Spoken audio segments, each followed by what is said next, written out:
여러분 안녕하세요. 오늘은 이 책 갈매기에게 나는 법을 가르쳐준 고양이 라는 책을 여러분에게 소개하고 추천하고 싶어서 이 영상에서 이야기를 하도록 하겠습니다.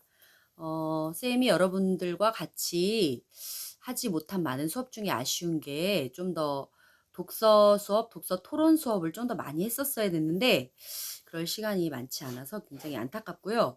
그래서 오늘은 이 책으로 얘기하고 그리고 다음번에는 생텍쥐페리의 어린 왕자 유명한 책이죠. 그 책을 가지고서 여러분이랑 얘기를 해보고자 합니다. 자, 이 갈매기에게 나는 법을 가르쳐준 고양이라는 책은 읽어본 사람도 있겠지만 정말 좋은 책이에요. 정말 사랑스럽 그지없습니다. 진정한 사랑이란 무엇인가를 보여주는 책이라고 쌤은 생각을 합니다. 제목이 이상하죠? 갈매기에게 나는 법을 가르쳐준 고양이. 고양이도 날 줄을 모르는데 어떻게 갈매기에게 나는 법을 가르쳐줄 수 있지? 궁금하면 이 책을 읽어보시면 되는데요. 일단은 이 아기 갈매기가 있습니다. 이 아이네 엄마가 이제 캔가라는 갈매기인데 그 석유 유조선에서 흘러나온 기름에 이제 뒤덮여 있는 바다 표면을 보지 못하고 이제 물고기를 사냥한 다음에 딱 올라오면서 온 깃털에 석유가 묻어버려요. 그래서 이제 잘 날지를 못해요. 그래서 이제 그 온 깃털 사이 틈 사이까지 다 묻은 석유를 진짜 깔끔하게 제거하기 어렵기 때문에 대부분 죽어갑니다. 그래서 그 어미 갈매기가 죽어가면서 이 고양이 옆에다가 마지막으로 알을 낳았어요. 죽기 직전에 알을 낳고 고양이에게 이제 약속을 받고 죽어요. 이 자기 새끼 알을 잘 보호해주고 애기 갈매기가 크면은 나는 법도 가르쳐 주라고 그렇게 약속을 이제 이 고양이에게 받고 죽습니다. 그래서 이 고양이가 사실 얘는 남자예요. 수컷인데 그리고 종도 다르죠? 오리와 고양이.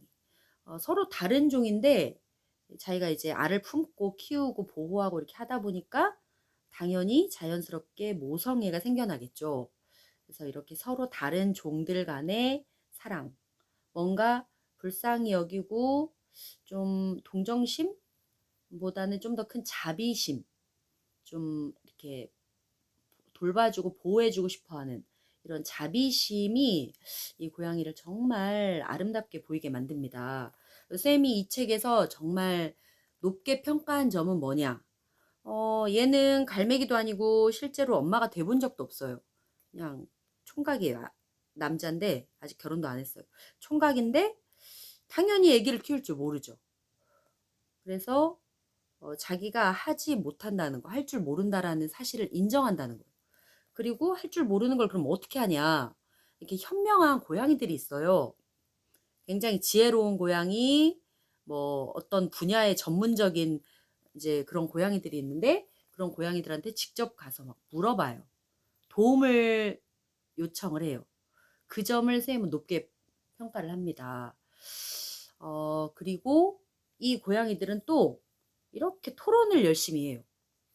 이 고양이는 백과사전을 막 찾아보는 약간 좀 사서 같은, 그죠? 공부벌레 같은 고양이고, 얘는 굉장히 오래 살았는지 굉장히 지혜롭고 충고를 잘해주는 고양이고, 어, 얘는 바다 생활, 배에서 생활을 많이 해서 그쪽 분야에 전문성이 많이 있고, 굉장히 좀 남자다운 고양이고, 어쨌든 다 특징이 다릅니다. 그래서 이 대화하는 걸 보면 상당히 토론의 법칙을 잘 지키고 있어요. 공정하게 이야기를 합니다. 쌤이 토론을 할 때는 항상 4명이면 4분의 1씩 이야기를 하고 순서대로 얘기하고 자기가 얘기하는 순서가 지나가면은 상대방의 이야기를 잘 들어주고 하라고 얘기를 했었는데 이걸 굉장히 잘 따르고 있어요. 그리고 각자 자기가 맡은 그 분야의 일들을 훌륭하게 해내면서 같이 공동 육아를 하게 됩니다. 그래서 이 세크레타리오라는 이런 고양이는 이 아이의 먹을 것들을 이제 구해오고 얘는 총 지휘를 하고 얘는 뭐 백과사전을 찾아서 어떤 지식, 얘에게 나는 법을 가르쳐 주기 위해서 그 뭐 나는 비행 기술이나 기체 역학 뭐 이런 것들을 연구를 해서 막 열심히 알려줘요. 그리고 얘는 알을 품은 엄마 역할답게 이렇게 정서적으로 지지해주고 이렇게 안도감을 주고 좀 뭔가 얘 안에 있는 능력을 믿어주고 그래서 얘는 정말로 행운아죠. 행운아. 그래서 이 아기 갈매기의 이름이 행운아라는 이름에 아포르투나다예요. 아포르투나다. 이제 행운아죠, 정말. 죽었을 수 있고 사실 못 태어났을 수도 있는 아이인데 고양이들에 의해서 키워진 아주 특별한 그런 갈매기가 되죠. 그리고 이 고양이들이 얘한테 나는 법을 가르쳐 주기 위해서 굉장히 격려를 해줍니다. 너는 내가 본 최고의 멋진 갈매기야. 이렇게 하면서 힘을 줘요. 격려를 해줍니다. 그래서 정말 내 혈육이 아닌데 어떻게 사랑할 수 있느냐 하는데 사실은 이게 진정한 사랑이죠. 사실 여러분이 이제 뭐 배우자를 만나거나 또는 연인을 만나거나 사랑을 할 수 있는데 내가 아닌 다른 사람을 사랑하는 것 자체가 사실은 거의 기적에 가깝죠. 왜냐하면 인간은 자기 자신을 사랑하도록 이기적인 존재로 태어났어요. 90% 이상이 자기에 대한 생각을 한대요. 그리고 타인에 대한 생각을 하는 것이 한 5% 정도밖에 안 된대요. 그래서 그런 내가 아닌 타인을 사랑하게 되는 것 자체가 기적인데, 그죠? 여러분이 다른 종인 남자를 사랑하게 되는 것도 굉장히 신기하죠. 그래서 이제 대부분 사랑에 빠졌던 당시에 그때는 뭐 잠깐 눈에 콩꺼풀이 씌었었다 이런 식으로 말을 하는데 서로 다른 존재라는 걸 알면서 사랑하는 거. 그래서 이 사랑이 숭고하고 대단하고 위대하다라고 얘기를 하는 겁니다. 그런데 우리는 우리와 다른 사람이란 이유 때문에 배척하는 경우도 있고 되게 좀 싫어하고 이런 경우도 있는데 사실 다르다는 걸 인정해 주는 거. 그리고 우리 모든 부모들이 자기 몸에서 나온 아이지만 이 자녀는 사실은 다른 존재예요. 자기랑 좋아하는 거, 잘하는 거 다 다른 그냥 다른 한 명의 사람이에요. 근데 그걸 다름을 인정해야 되는데 너는 누구보다 내가 더 잘 알아. 이렇게 부모가 마치 자녀를 다 알고 있는 것처럼 말하지만 사실은 아닙니다.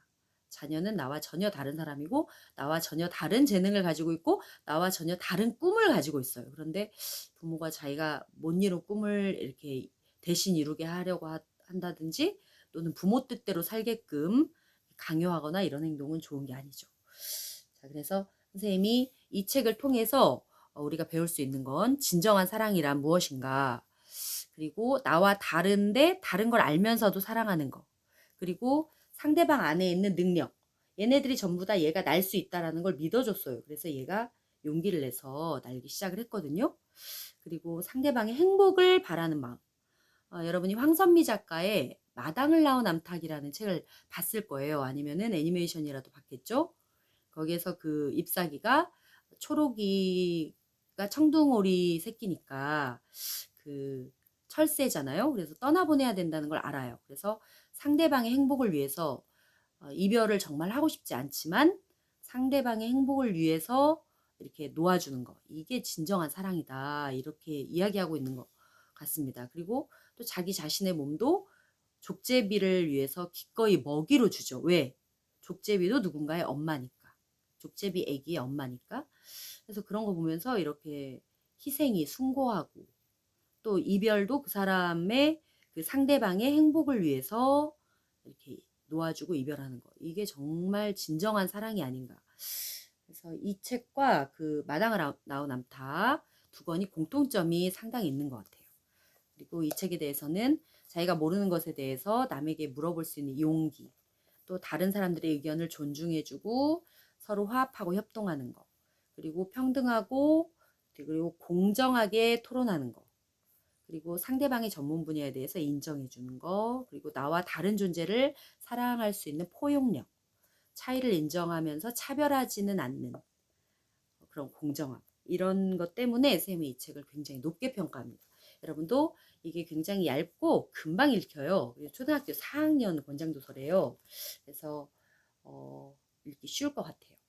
한번 안 읽어봤으면 읽어보시고 다시 읽어도 굉장히 좋은 책이에요.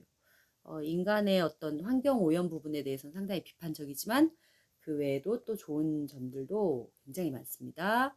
이 책 추천드립니다. 다음 시간에는 어린 왕자 책에 대해서 함께 이야기 나눠보는 시간 가지도록 할게요. 수고하셨습니다. 다음에 봐요.